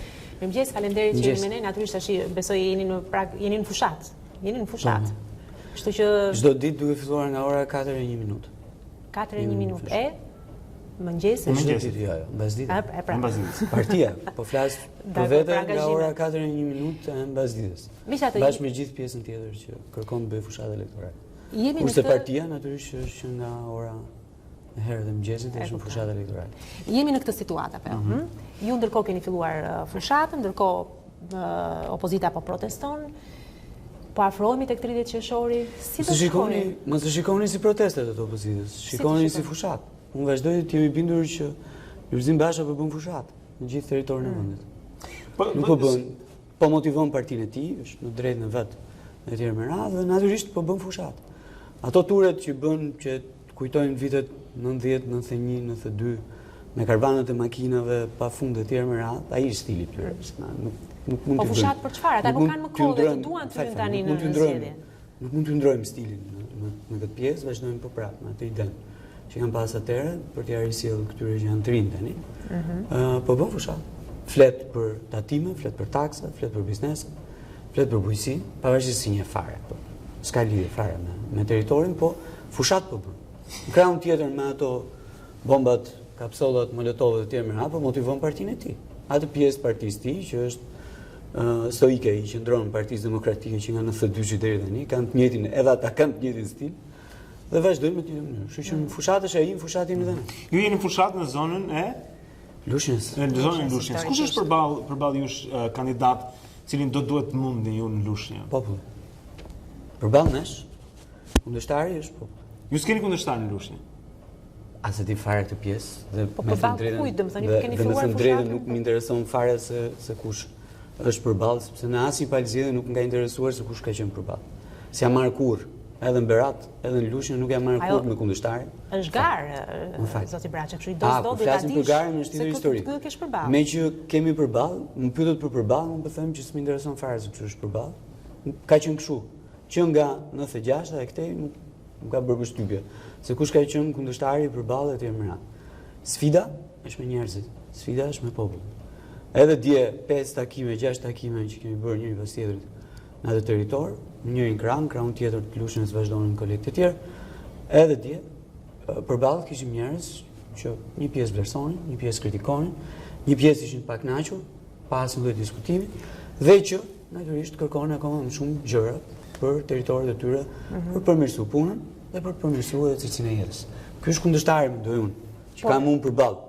Për pjesën tjetër nga ato partive politike, në thënë drejtë, problemi është që ata që nuk e mendojnë si ju dhe që nuk e përkrajnë ju, nuk ka kush i përfaqëson në këtë garë. Këtë do të zgjedhin ata, nëse unë nuk votoj për ju. Për këtë do të zgjedh? Kjo nuk është përgjegjësia. Për këtë do të votoj? Kjo nuk është përgjegjësia. Kur s'kam një alternativë tjetër? Kjo nuk është përgjegjësia ime. Nëse mungon oferta atje me tan, kjo është çështje e ofertuesit. Unë po i kam bërë ftesë ditë gjithë, pavarësisht se janë Partisë Demokratike apo jo, të vinë zgjedhje dhe të vënë vizë. Janë pak kënaqur me Partinë Socialiste nga fillimi deri në fund. Vizë. Janë pak kënaqur apo nuk i pëlqen kandidati vizë nga fillimi deri në fund. Ne kemi detyrimin, sepse unë kështu e mendoj. Po të shkojmë ke kundërshtari i dytë, i zgjedhjeve do jetë thjesht dhe vetëm Partia Socialiste dhe administratorët e saj zgjedhje. Cilët duhet zbatojnë ligjin, duhet përmbahen dhe duhet lexojmë me korrektësi votën. Edhe atë që është pro, edhe atë që është kundër. Megjithatë krijohet një situatë moniste në një farë mënyrë, për në kuptimin e një partie që garon e vetme në këtë sens dhe po flasim për këtë pjesën patjetër. Për pjesën politike, për shkakun që Shqipërinë sigurisht flasim për zgjedhjet. Po ne duam të bëjmë juve pyetjet e kritikëve tuaj në emision. Ndaj po them ka nga ata për shkakun që thonë që kjo do të jetë një vul, një njoll turpi mbi Partinë Socialiste që shkoi e vetme në zgjedhje sepse mundej fare mirë që të ishte shtyr data dhe të kishim bërë këto zgjedhje në një garë normale, thonë ata, dhe kjo nuk do të hiqet nga analet e historisë që ju bët zgjedhje vetëm. Shikoni, në analet e historisë kanë ngelur që këta kritikët, që thoni ju, kanë legjitimuar një palë zgjedhje kriminale, që është standardi më i lartë i zgjedhjeve kriminale do të këtë vend. Po është standardi me cilin duam të marrim, Një sekond. kur referohem kritikëve, sidomos sa pjesët kritikëve, është kjo racë kritikësh, më falni tani për shprehjen, që kanë legjitimuar zgjedhjet e vitit 1996, që kanë legjitimuar edhe zgjedhjet e tetorit, po të vitit 1996, zgjedhjet vendore. Dhe që në të dyja rastet kanë duar trukitur ato lloj demokracie. Natyrisht, s'ka qenë dëshira jonë që të shkojmë në zgjedhje vetëm si Parti Socialiste dhe pa këta të tjerë. Fare, zero. Dëshira për të shkuar ne në zgjedhje vetëm ka qenë e tyre. Ne, pa diskutim, jemi në drejtën tonë kushtetuese për të shkuar përpara me një datë të caktuar në mënyrë kushtetuese dhe me një palë zgjedhje që do të jenë turpi i këtij vendi nëse nuk kanë standard. Në rast se do të kenë standard, turpi i takon atyre që braktisën zgjedhjet. Kurse, në rast se kanë standard, as më intereson fare se çfarë thonë të tjerë. Më intereson që zgjedhjet që vëzhgohen nga organizata shumë të rëndësishme, prestigjioze ndërkombëtare, të certifikohen si zgjedhjet standardit dhe që ky vend të shkojë përpara. Kush do të paraqitet në zgjedhjet të tjera pastaj në 2021 është po prapë i mirëpritur me të gjithë kapacitetet e tij, përfshi edhe bombat Molotov e tjerë me radhë. Sa i përket situatës moniste apo jo moniste e tjerë me radhë, do t'ju them që në shoqërinë shqiptare politika është një pjesë fare të vogël. Se mungon fjala bie në institucione, opinioni i Partisë Demokratike apo ndonjë partie tjetër nëse do ekzistojë, kjo çështje e tyre. Shqipëria ka aq diversitet, aq të madh dhe aq të gjerë kudo, në media, në votime, në opinion të shprehur, ditë për ditë, orë për orë, sa nuk ka pasur kurrë më përpara. Nëse ke ky segmenti i vogël i shoqërisë shqiptare, që është segmenti i politikës, që më lejon t'ju them që me aq sa shikoj unë, vijon të zvoglohet akoma dhe më tepër. Disa thonë që politika kontrollon gjithë jetën në Shqipëri. Sindikim përkundrejt shoqërisë, pra, po zvoglohet gjithnjë në tepër, se kështu është kur largohesh nga njerëzit. Nuk më intereson fare. Mjafton që në këtë vend ketë njerëz që shprehin mendimin e tyre lirisht dhe thonë atë që mendojnë nga mëngjesi deri në mbrëmje. Kundërshtojnë qeverinë, se s'është vetëm kjo partia që kundërshton qeverinë, ka edhe segmente tjera të shoqërisë që kundërshtojnë qeverinë. Janë pak kënaqur dhe unë mendoj që këta që kundërshtojnë qeverinë janë shumë më tepër se sa ata që marrin bombat për dalë atje, dhe në rast se duan alternativë, të nxjerrin një alternativë tillë vinë përballë, pa asnjë problem. Kritikët tonë që ka shumë skandale, ka korrupsion, ky është evident, në fakt edhe raportet tregojnë. Jo, nuk ka nevojë që në këtë ti marrë me radhë, unë jam gati të përgjigjem për çdo lloj skandali, për shembull, fjala bie. Ç'është ka skandale. Dakor. Ti marrim skandalet me radhë. A jeni ju të kënaqur me punën e qeverisë deri tani? Po jo, po kush është i kënaqur? Kush është i kënaqur me punën? Atëherë kjo pakënaqësi si mund të shprehet nga ne të pakënaqur, po themi përderisa nuk ka një mundësi me vizë.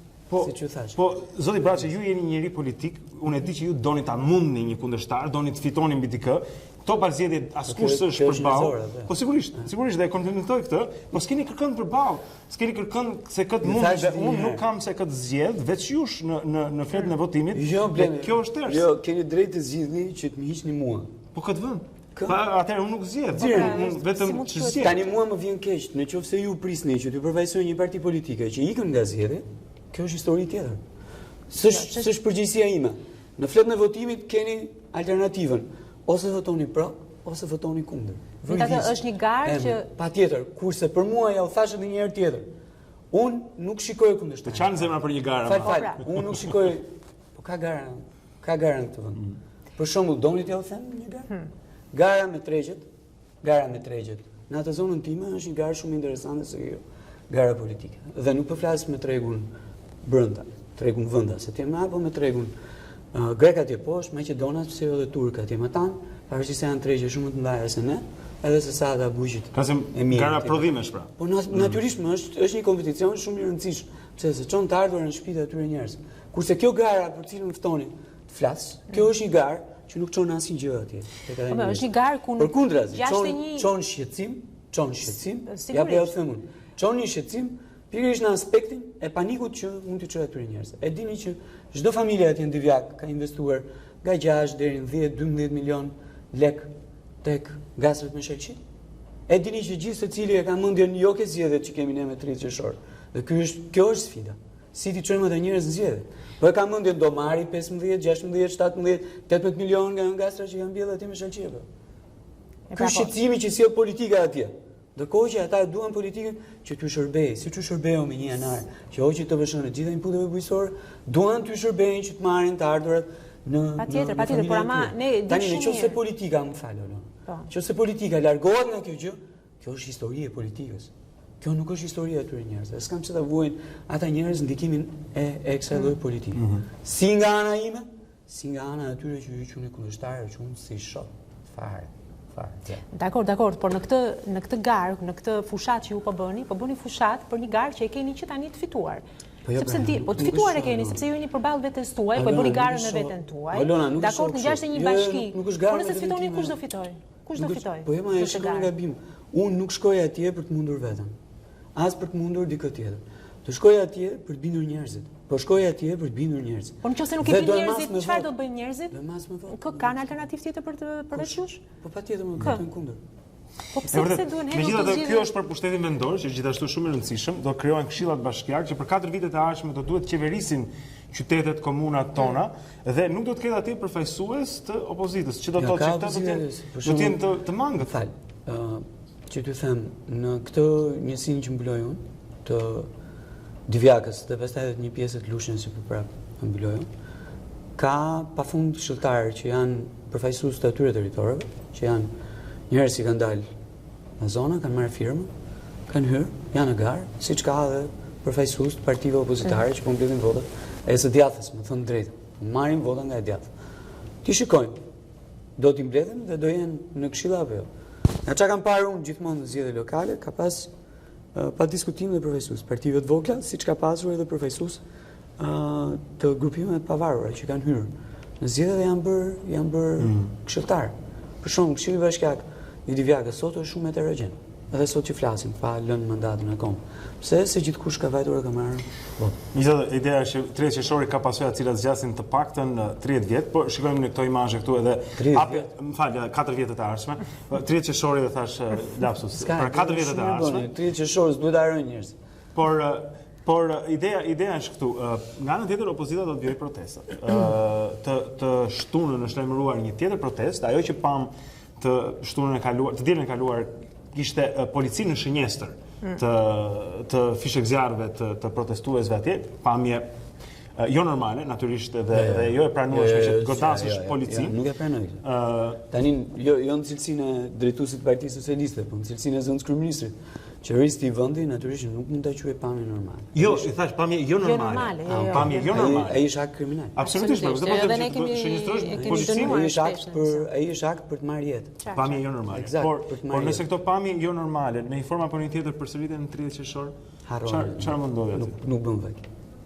Jeni kaq i sigurt vërtet? Më i sigurt se ç'kam qenë ndonjëherë. Zoti Basha ka deklaruar që mjaft me fjalë tani do ta ketë sovrani në dorë. Zoti Basha ta provoi i pari. Se çfarë mund të ndodhë? Po është krim kushtetues. Ai është krim kushtetues që ndodhi të dielën, po themi, në kuptimin e po 47, 49 veta janë bërë.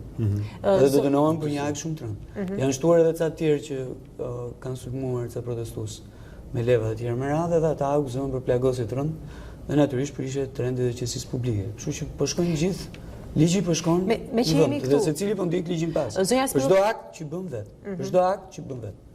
Dhe kemi parasysh një gjë që nga shkurti deri tani policia ka qenë thjesht vetëm mimuar i pa lëvizur. Po mirë zoti Braçe, nëse që nuk ngacmon, nuk provokon, nuk godet dhe thjesht mbron. Veten dhe institucionin. Të pyes këtë, nëse këta 42 apo 49 veta janë në burg, kush i frymëzon e këta e bën me kokën e tyre këtyre dhe organizatorët, nëse kjo është partia demokratike, pse nuk është në burg?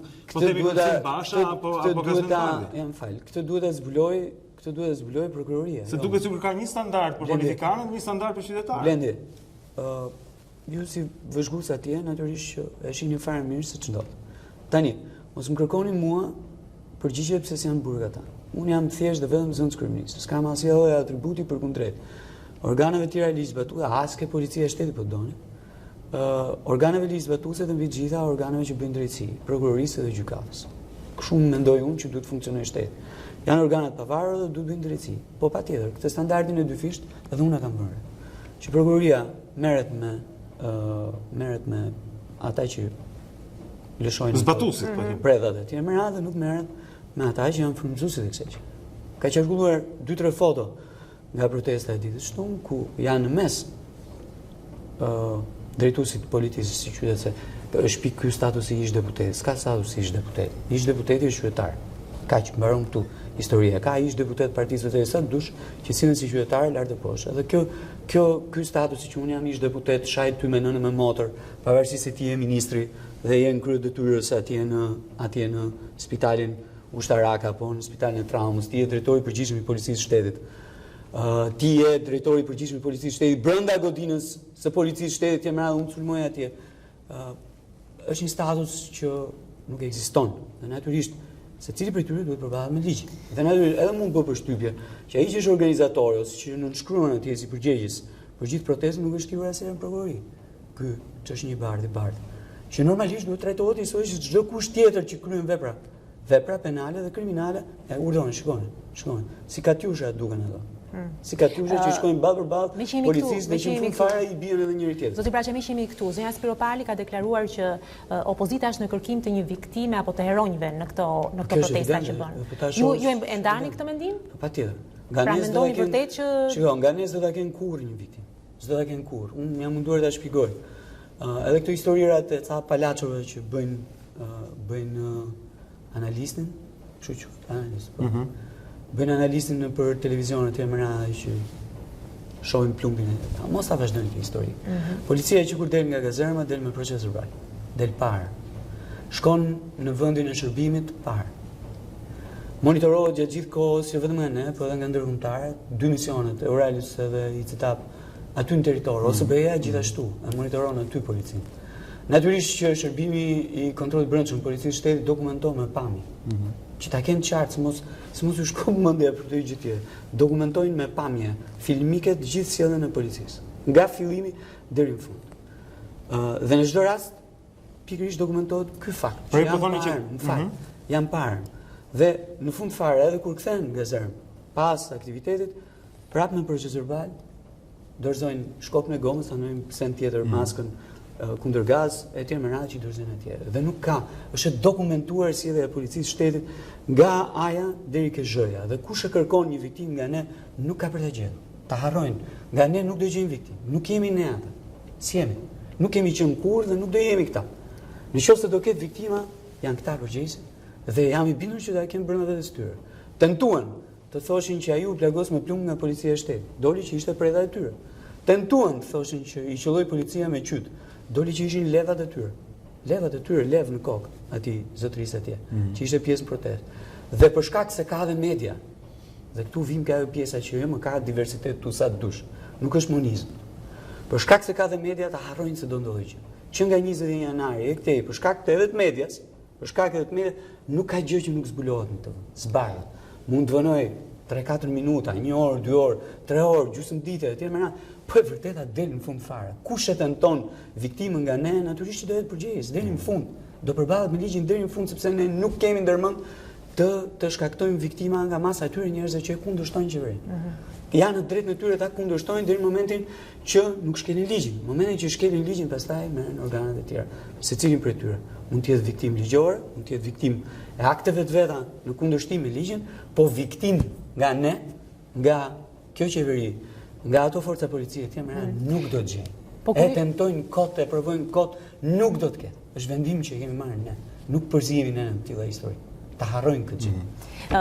Dhe fundi zoti Braçe, ju të paktën në 7 letrat e kryeministrit që janë drejtuar zotit Basha, kur thuhet gjithmonë hajde flasim. Për çfarë mund të flitet me zotin Basha në këto momente që duket sikur të dyja palët janë në dy llogore që ju dukeni sikur s'keni asgjë për t'i thënë zotit Basha personalisht?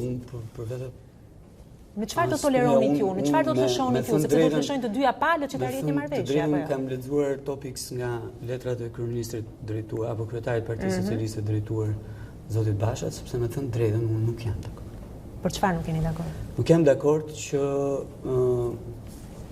për ftesën për të folur. Në këtë frym, jo, për të folur Komunikimi është gjë elementare. Për marrëveshje do ne thonë. Nga fëmijët deri tek më të moshuarit aty në territor. Komunikimi është normal, por kur ti ngre një mur dhe ngre mur me zjarr, me flak, unë mendoj që me to nuk mund dalë dikush tjetër atje për të folur me secilin prej nesh, apo të më radh, po me një mur zjarri, dhe që kërkon me ngul të kriminalizojë veprimin e politikës, qeverisë, apo vetveten personal. Pra nuk jeni për një marrëveshje Rama-Basha? Unë jam në mënyrën më të qartë mundshme për zbatimin e kushtetutës nga fillimi deri në fund. E nëse presidenti do të bënte një manovër, e shikojmë që është në lajme, ai thotë jam I gatshëm për një tjetër datë. Nuk e besoj. Nuk e besoj. Besoj që presidenti do shkel kushtetutën, sepse o është folur gjatë këtyre 2 viteve për kushtetutën, ose është folur më herët, dhe presidenti është një nga elementin kushtetues, ta quajmë kështu, që ka folur më shumë për kushtetutën se kushdo tjetër. Kështu që nuk e besoj që presidenti ndërmarrë një akt antikushtetues flagrant.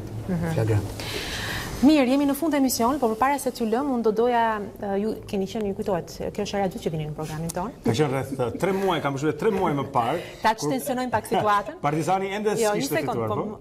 Ta ndjekim pak. Të ndjekim pak një fragment, ndjekim.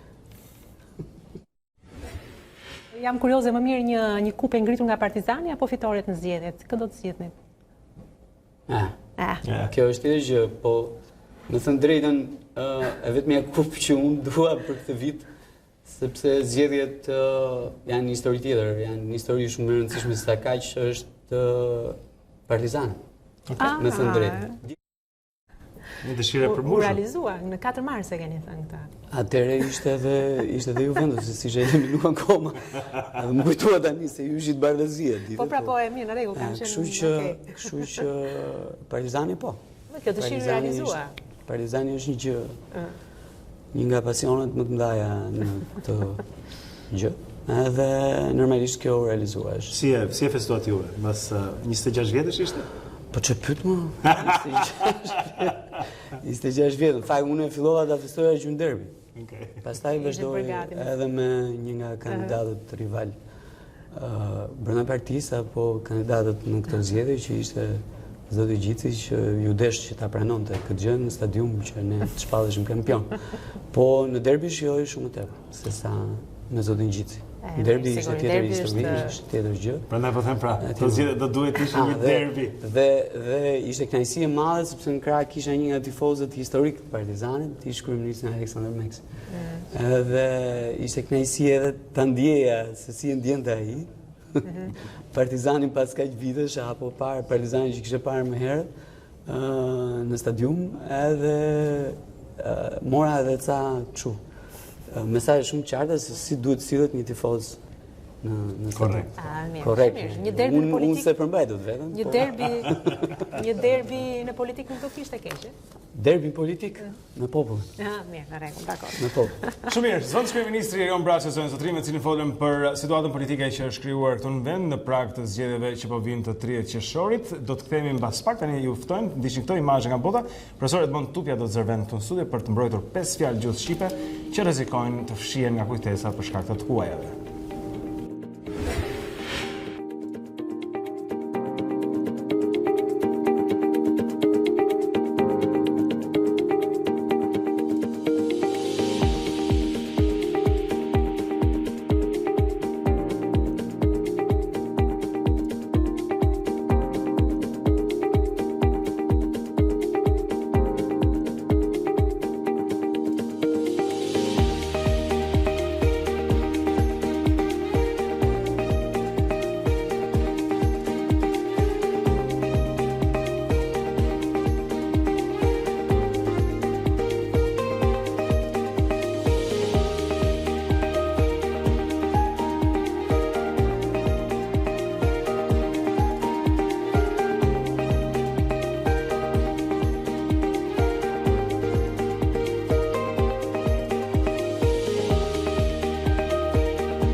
Sërish së bashku tani në këtë pjesë të fundit të emisionit tonë, mbasi folëm për politikë, kemi nevojë tani që veshët tanë të dëgjojnë fjalë shqip, fjalë interesante, të dëgjojmë gjuhën tonë dhe të përpiqemi të shpëtojmë 5 fjalë nga gjuha shqipe dhe për këtë na ndihmon si për ne profesor Edmond Tupja që është këtu me ne dhe i themi mirëmëngjes dhe falenderojmë që është pjesë e programit tonë tani më. Dhe jemi vërtet si gjithmonë kureshtar të dim, të dim, po filloj të përmirësoj veten se cilët janë 5 fjalët e ditës së sotme. Atëherë, fillojmë me fjalën larmi. Larmi. Larmi që rrezikon ekzistencën e saj, jetën e saj nga fjala diversitet. Diversitet. Përdor gjithmonë më tepër. Atëherë, nëse ne hapim fjalorin e sinonimeve, fjalorin sinonimik të gjuhës shqipe, do gjejmë si fjalë sinonime. Pra me të njëjtin kuptim me fjalën larmi do gjejmë shumë llojshmëri, lloj-llojshmëri dhe llojshmëri. 3 fjalë. Atëherë, detyrimisht janë shumë fjalë shqip, duhet të heqim ca se janë bezdisme. Marrim fjalën diversitet, që ka shumë agresivitet, nganjëherë edhe perversitet. Apo gjithë serinë e fjalëve që po i marrim nga tuajt, duke pasur megjithatë fjalë në gjuhën tonë, që janë funksionon. Shumë e bukur dhe që merr forma fjala larmi, larmishëm, plot, larmishmëri, i larmishëm, larmoj, sinonim larmishis. Pra të jep gjithçka që të jep diversitet, dhe asgjë më pak. Rreziku tani është tek familja e fjalëve sepse do vi dita që rrezikon të vi dita. Unë nuk e uroj një gjë të tillë që fjala për shembull i larmishëm të zonësohet me divers. Kështu e kanë francezët të paktën divers shkruhet, diversifier, diversifikoj. Të gjitha këto tani që vinë nga fjala divers, pra diversitet, përfshirë, rrezikojnë të zëvendësojnë bazëveshjet e tyre në shqip. E vërtet, madje unë mund të thosha që kur flasim për diversifikimin e që tani përdorim atë, se nuk kam dëgjuar njëri që thotë për ta bërë më të larmishëm diçka, po thon për ta diversifikuar diçka. Po i bien shkurt. Ka mënyra, nuk është e thënë që një fjalë ti ta zëvendësosh thjesht me një fjalë shqipe, një fjalë tuaj. Mund ta zëvendësosh me një shprehje shqipe. Dhe kjo është shkretje natyrshme. Për shembull diversifikoj, s'ka pse hy, bëj të larmishëm. Kjo ishte fjala e parë. Larmi e para. Sinonimi i larm, larush, është shumë e bukur, ëh? Shumë e bukur. Folja larmoj, larushit. Janë shumë bukura. Por gjuhëtarët duhet ndërin këtu, ata që e kanë profesion të përhershëm, e që paguan për këtë, që të gjejnë format më të përshtatshme në gjuhën shqipe. Fjala e dytë është fjala krijues, si mbiemër, jo krijuesi. Unë jam besimtar, po krijuesi, Perëndia, Zoti, etj. Si mbiemër. Zëvendësohet me rrezikon të zëvendësohet me zëvendësohet me kreativ. Po, kreativ. Shpirt kreativ, frymë kreative. Në kohë që thuhet shumë bukur frymë krijuese, shpirt krijues. Kështu ka në kohën e rinisime fatkeqësisht të largët. Thuajmë ai ka shpirt krijues. E ka bërë këtë gjë me frymë krijuese. Dhe shumë bukur. Si do ta thoshit ju profesor kreativitet? Shumë njerëz përdorin këtë pra. Jo kreativ, po dhe kreativiteti si po themi si një krijueshmëri mund ta sajojmë fjalën, nuk është në fjalor, po gjuhëtarët janë këtu për këtë punë, por shpirt krijues, frymë krijues, sepse jo, si sapo e tham, që mund të jetë një tokë fjalësh, ose një fjali e shkurtër që shpreh shumë mirë, atë që një gjuhë tjetër e shpreh me një fjalë. Dhe anasjelltos. Edhe krijueshmëria, nëse përdorim mjaftueshëm, do të zinte vetë. Po thyë veshë s'ka problem. E kemi thënë, unë gjithmonë si shembull në fjalës produkt. S'thonte njëri produkt përpara. Thuaj prodhime bujqësore, prodhime industriale, tani produkte. Ndërkohë që fjala shqipe është ideja e gabuar që sa më shumë fjalë me një kuptim, aq më pasur është gjuha. Jo, pasuria e gjuhës është edhe një fjalë me disa kuptime. Me disa kuptime. Kjo është pasuri. Kalim të fjala tretë me lejen tuaj, por dhe pa lejen tuaj. Fjala i vazhdueshëm. I vazhdueshëm. Kur isha i ri, i me më shkonte një herë në muaj, nuk e di, por kishte një rast, fest, nuk e di, i bënte flokët permanent. Kështu thuaj atë. Tash nuk thuhet më. Ti nuk i bën permanent. Jo. Po nuk thuhet më. Jo, nuk para përdoret më. Është edhe si proces kanë përshtypjen është procesi. Po, nuk është më kaska e madhe në kokë, kështu që vijej. Madje edhe vendi quhet permanenti, tek permanenti. Tek permanenti. Dhe unë si fëmijë isha shumë kurioz sepse për shkak të atyre helmetave. Si fëmijë isha shumë kureshtar. Për shkak të këtyre helmetave të mëdha, pra që ishin pistola, aty shikoje se ç'bëj aty. Të përgëzoj ti përdor fjalën helmet, është zëvendësuar me kask. Po kask. Kask. Nëse nuk është sigurt te kjo fjalë. Pra, i vazhdueshëm, çfarë ide kishte tani me permanent? Me permanent po thuhet në mënyrë të thuhet në mënyrë permanente. Në mënyrë permanente kam dëgjuar disa herë. Në mënyrë permanente. Mund thuhet? Po, në mënyrë vazhdimisht. S'ka nevojë për mënyrën, themi në mënyrë të vazhdueshme. Po, mund ta them po. Vazhdimisht është. Po tapim fjalorin sinonimik gjuhës shqipe, gjejmë 4 sinonime për fjalën i vazhdueshëm. I pandërprer, i pareshtur, i vijushëm, i qëndrueshëm. 4 fjalë. Dhe ne, që përdorim pra fjalën permanente në kuptimin i vazhdueshëm, me një trënd lapsit i zhdukëm të 4 fjalë. I përzem nga dhoma e bukur e fjalorit aktiv dhe i fusim në birucën e shëmtuar të fondit pasiv të gjuhës shqipe. Fatkeqësi. Pra i vazhdueshëm. I pareshtur është shumë bukur, është nga vjen ndaj folja pareshtur, ai punon, ai lexon pareshtur. Rreziku është tek familja e fjalëve, po e përsëris. Kështu mund të ndodhë që fjalët vijushmëri ose vijimësi, për të thënë vazhdimësi, të zëvendësohen me fjalët permanencë. Sidomos në shprehjet me një shprehje në permanencë, në vazhdueshmëri, në vijushmëri, në vijimësi. Mund të thotë dikush një njeri ta përdori në permanencë, sidomos po të jetë punonjës i veçantë i mediave, i njohur, ose sidomos fatkeqësisht deputet, politikan, atëherë hyri. Është për të bërë një provë, një eksperiment. Ta përdori njëri, thot në permanencë, e morën e votën në fjalor. Është deri diku e frikshme. Mirë, jemi tek fjala e 4 tani. Po, më duket se arrin tek ata. Këto është një fjalë që po bën kërdin. Është fjala total. Që po bën kërdin, që po zëvendëson fjalën i plot. I plot. Total.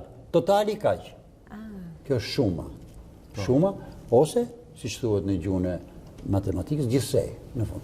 5 edhe 6, 11, 11 edhe 8, 19, 19 e 5, 20, gjithsej 24. Gjithsej, është thënë gjithmonë, është shumë shqip. Ne themi total, totali. Tani, në shqip, kemi dhe, po hynë dhe ndaj folja totalisht, jemi brenda fjalës total. Totalisht, që po konkuron, fjalën gjithsej, ndaj folje, fjalën krejtësisht, tërësisht dhe plotësisht. Ikën 4 fjalë. Po pse totalisht më tingëllon shumë shqip për shkak. Po jo, po është marrë nga total. Pra nuk. Po s'është nuk, domethënë shqipja ka reaguar, ndaj folje bën me isht mbrapa. Përkohësisht, vazhdimisht e tjera. Por puna është që është fjala, janë 4 fjalë dhe ti me këtë fjalë është edhe çështja e përdorimit, se ne kemi fjala total mund të ketë përdorime të saj, po jo për të zëvendësuar këto. Për të thënë sistem totalitar, për shembull, i bazuar. Shumë dakord. Celulari im, po mund ta fik. Profesor Tupi është i zënë për momentin, kështu që mos e shqetësoni më. Po. E mbylla. Pra, ishim tek i plot dhe tek total, thoni ju që zëvendësohet dhe që nuk qëndron si fjalë. Pra, domethënë kur një fjalë ynë ndërkohë që shqipja, ky është parimi, ka disa fjalë, ose të paktën edhe një, po, 2, po. Por, kjo nuk është të thënë që fjalët që rrjedhin nga fjala total, për shembull, totalitar, totalitarista, përdoren, sepse kalojmë, janë terma pak sa teknike specifike për në fushën e politikës, sociologjisë, filozofisë, etj. Nga fushë që përdoren. Dakord. Pra ishte i plot fjala e 4. Dhe fjala e 5? Fjala e 5 është një fjalë, është fjala i papërsëritshëm, që konkurrojë fjala unikal. Unikal, je unikale, Je unik. Je unik, po, i papërsëritshëm. Ka shumë fjalë të tilla që janë shqip, por nuk e di. I futi njeri, me thonë i futi njeri. Këtu, po e përsëris dhe ripërsëris, duhet që Akademia e Shkencave, më saktë Qendra e Studimeve Albanologjike, nëse quhet kështu më duket, pra ish instituti i gjuhësisë të nxitoj, të krijoj një grup pune që të regjistroj, të inventarizoj këto fjalë të reja, përdorime, dhe të japi një broshurë të vogël, një herë në 6 muaj ose një herë në vit, përfundimet e përditësimet. Thotë që rekomandohet, këshillohet kjo fjalë. Fjala unik që përdoret. Unë e kam përkthyer si i veçantë. Të bëj diçka që është edhe veçantë, shkon, dhe i veçantë shkon. Po mund të jetë i veçantë, mund të ketë po i veçantë, një njerëz i veçantë. Pastaj unikal ndoshta është edhe më e thellë, po themi dhe ju thoni pa përsëritshëm në atë formë. Po, se thonë unikal, domethënë që nuk gjen, nuk ka shok. Ndoshta lëvizë në kohë pastaj që unikal po edhe në kohë, jo vetëm në hapësirë, ke drejtë, shumë drejtë Blendi. Këto ishin 5 fjalët që unë sapo ju propozova. Ti kujtet një për teleshikuesit, atëherë fjalët ishin larmi, krijues, i vazhdueshëm, i plot dhe i papërsëritshëm. Këto janë 5 fjalë që profesor Tupja na sugjeron këtë të mëkur.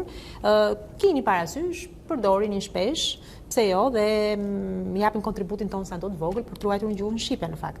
Duhet të shkruajnë, po ju ndërpres ju vëndjes. Duhet të shkruajnë. Po hyn te shkrimtarët, se shkrimtarët e fiksojnë gjuhën, fjalën shqipe. Po hyn tani fjalët, ka ndër fjalë në shkrimtar të mjaft të njohur që kujdesen për gjuhën shqipe, ka ndër fjalë si aplikant, aplikoj, ka fjalë tilla që hyn, se janë kaq shumë të përdorshme dhe keni drejt Bendi që e ngrini këtë problemin e përdorshmërisë, e frekuencës, e dendurisë, për të folur më shqip. Sot njeri dendurit, ha? Jo, ma. As densi, gari. Si as densi. Pra, ky është një kriter, një gjuhëtar anglez ose amerikan, se mbaj mend në emrin e tij, as emrin e tij se mbaj mend. Thoshte nuk ka kuptime, ka përdorime. Dhe ka një farë drejtë, se përdorimi është mbret. Përpiqu ti sa duash. Ta përzesh një fjalë, ti e përze nga dera, ajo hyn nga dritarja. Dhe gjua ndryshon, gjua evoluon, jemi të ndërgjegjshëm për këtë.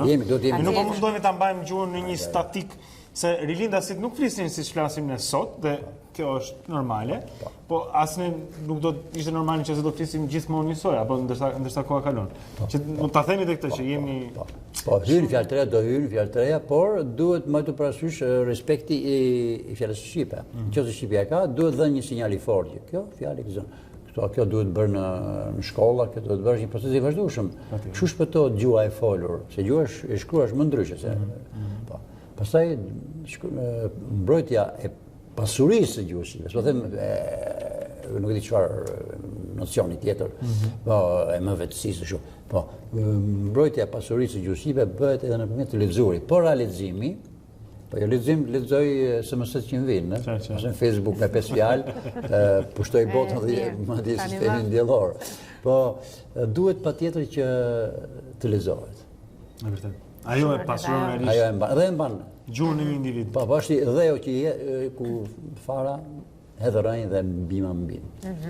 Shumë mirë, keni parasysh këto këshilla të byra nga profesor Tupja. Ne falenderojmë si për herë që është menexher të mërkur. Falenderoj juve, falenderoj juve. Faleminderit. Edmond Tupja, zonja zotrinj, çdo të mërkur këtu në 5 fjalë brenda Dita Jonë për të mbrojtur gjuhën shqipe. Ne kemi pritur pak e nga pak në fund programit edhe për ditën e sotme. Dita Jonë mbaron këtu, por jo lajmet në A2 CNN. Ditari është duke ardhur. Patjetër do të jetë Alba Alishani për të informuar më tej me ngjarjet kryesore të ditës dhe natyrisht gjithçka që transmetohet live në A2 CNN mjafton një klikim në faqen tonë a2cnn.com, atje mund të gjeni dhe në live streaming gjithçka që transmetohet në ekranin e televizionit tonë për qëndruar gjithmonë të informuar. Ne nesër në orën 7. Shihemi atëherë.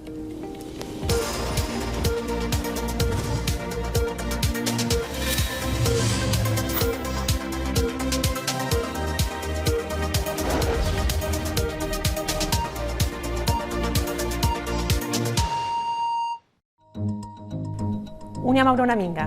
Dhe unë jam Blendi Sale. Për të parë të gjitha videot e emisionit ton, klikoni subscribe. regjistroni.